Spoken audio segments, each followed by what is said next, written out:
کلمہ چہارم، کلمہ توحید۔ اللہ کے سوا کوئی معبود نہیں، وہ اکیلا ہے، اس کا کوئی شریک نہیں، اسی کی بادشاہی ہے اور اسی کے لیے تمام تعریفیں ہیں۔ وہی زندگی دیتا ہے اور وہی موت دیتا ہے، اور وہ زندہ ہے، اسے کبھی موت نہیں آئے گی، ہمیشہ ہمیشہ کے لیے۔ وہ عظمت والا اور عزت والا ہے، ہر بھلائی اسی کے ہاتھ میں ہے، اور وہ ہر چیز پر قدرت رکھنے والا ہے۔ کلمہ توحید اسلام کے سب سے مرکزی عقیدے کی نمائندگی کرتا ہے، جو اللہ تعالیٰ کی وحدانیت پر ایمان لانے کا اعلان ہے۔ اس کلمے میں اللہ کی شان، اس کی طاقت، اس کا اختیار اور اس کی حتم ابدی کا بیان ہے۔ یہ کلمہ ہمیں سکھاتا ہے کہ ایک اللہ واحد و لا شریک ہے، کوئی اور عبادت کے لائق نہیں، نہ کوئی فرشتہ، نہ نبی، نہ ولی، نہ کوئی مخلوق، صرف اللہ ہی معبود ہے۔ دو، اللہ کے ہاتھ میں ہی ملک و بادشاہی ہے، دنیا و آخرت کا نظام اسی کے ہاتھ میں ہے، نہ کوئی اس کے حکم کو روک سکتا ہے، نہ چیلنج کر سکتا ہے۔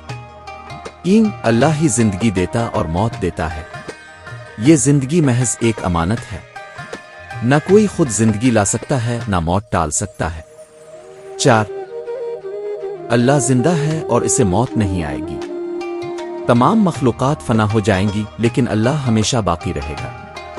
پانچ، اللہ کی ذات جلال، عظمت اور اکرام، عزت و کرم سے بھری ہوئی ہے، وہ عزت بھی دیتا ہے، رزق بھی دیتا ہے، اور آزمائش بھی اسی کے حکم سے آتی ہے۔ چھ، ہر خیر اللہ کے ہاتھ میں ہے، چاہے روزی ہو، صحت ہو، علم ہو یا نجات، سب کا مالک اللہ ہے۔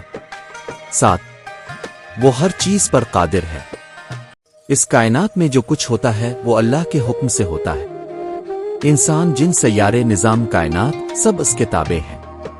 یہ کلمہ ہمیں دعوت دیتا ہے کہ ہم اپنی زندگی صرف اللہ کی بندگی میں گزاریں، ہر مشکل، ہر پریشانی، ہر نعمت، سب کا حل صرف اللہ کی طرف رجوع میں ہے۔